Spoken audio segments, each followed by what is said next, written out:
একজন চাষিকে জিজ্ঞেস করা হলো, নামাজ পড়েছেন? তিনি জবাব দিলেন, আমরা তো চাষাভুষা মানুষ, দিন আনি দিন খাই, আমাকে কি নামাজ পড়লে চলবো? নামাজ পড়লে কামকাজ করবো কখন? একজন চাকরিজীবীকে জিজ্ঞেস করা হলো, আপনি পড়েছেন? তিনি জবাব দিলেন, আমরা তো চাকরিজীবী, পরের চাকরি করি, সময়ের আগেই ডিউটিতে যেতে হয়, নয়তো কপালে থাকে বসের চোখ রাঙানি, নামাজের সুযোগ কই? এরপর একই প্রশ্ন করা হলো একজন ব্যবসায়ীকে। তিনি জবাব দিলেন, ব্যবসা করি, মাত্রই দোকানটা খুলছি, নামাজে তো যাইতেই হবে, এইটা তো ভালো কাজ, কিন্তু দোকান রেখে নামাজে গেলে দোকান দেখবে কে বলেন? এবার একজন ছাত্রকে জিজ্ঞেস করা হলো।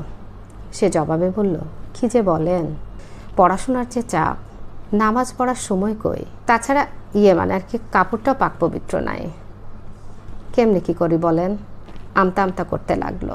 এভাবেই কিছু মানুষ এড়িয়ে যায়, মহান রবের হুকুম মানা থেকে নিজেকে বাঁচিয়ে রাখতে চায়। হঠাৎ একদিন খবর পাওয়া যায় চাষি করম আলী আর নেই, ইহধাম তাকে বিদায় জানিয়েছেন। অফিসে যাচ্ছিলেন আনোয়ার সাহেব, চাকরিজীবী ভাইটি সময় মতো পৌঁছতে চেয়েছিলেন, সময় তাকে সহযোগিতা করেননি। একটা অ্যাক্সিডেন্ট, পঙ্গু হাসপাতালে বাড়ে এক নতুন পেশেন্ট অথর্ব, অকেজো হয়ে কাটে আনোয়ার সাহেবের বাকি জীবন। ব্যবসায়ী আনোয়ার সাহেব দোকান দোকান করেই কাটতো তার সারা বেলা। ব্যবসার হিসাব কিতাব মিলাতে গিয়েই হঠাৎ একদিন বুকে ব্যথা ওঠে। নামাজ পড়ার সময় ছিল না যে লোকটির, আল্লাহকে দেওয়ার মতো সময় কখনো হয়নি যার। হ্যাঁ, তিনি হসপিটালে নেওয়ার আগে চলে গেলেন ওপারে। আর ওই যে যুবক ভাইটি নামাজে যার ছিল চিরগাফিলতি, অল্প বয়সে সেও চলে গেলেন একদিন। বড় আশা ছিল তার জীবনকে নিজের মতো করে সাজাবার, জীবনের রং রস গন্ধে মাতাল ছিল তার মন। আল্লাহকে চেনার তার সময় ছিল কখন? এখন আমরা কি ভাবছি, আমি কি চাষি করম আলী, আমি কি আনোয়ার সাহেব, আমি কি ব্যবসায়ী মহাজন, কিংবা সেই ছাত্রটি? এত তাড়াতাড়ি মরবো নাকি আমি? এখনও তো অনেক দেরি। অথচ মৃত্যু প্রতিদিনই আমার সামন থেকে কাউকে না কাউকে নিয়ে যাচ্ছে। নশ্বর থেকে অবিনশ্বরের পথে কেউ না কেউ পাড়ি জমাচ্ছে।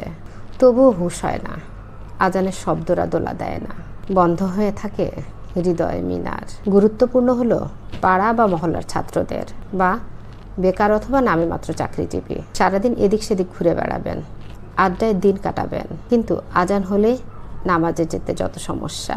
এক একজনের এক এক অজুহাত, কারো প্যান্ট খারাপ, কারো তাড়া আছে, কেউ কেউ আগামীকাল থেকেই নামাজ শুরু করবে, কিন্তু সেই আগামীকাল আর আসে না। হে মানুষ, শেষ বিচারের দিনে যখন আল্লাহ রব্বুল আলমিনের সামনে দাঁড়াতে হবে, তখন কি অজুহাত দিবে আল্লাহ তাআলার কাছে? কি তোমার আমার এসব অহেতুক অজুহাত চলবে না। তাই আর সময় নষ্ট না করে আজ থেকেই নামাজ শুরু করুন। আজই ফিরে যান মসজিদের দিকে, কল্যাণের দিকে। মুয়াজ্জিন ডাকছেন, মৃত্যুর ফেরেশতা আজরাইল আলাইহিস সালামের ডাকের আগে মুয়াজ্জিনের ডাকে সাড়া দিন, না হলে যে মুক্তির আর কোনো পথ থাকবে না।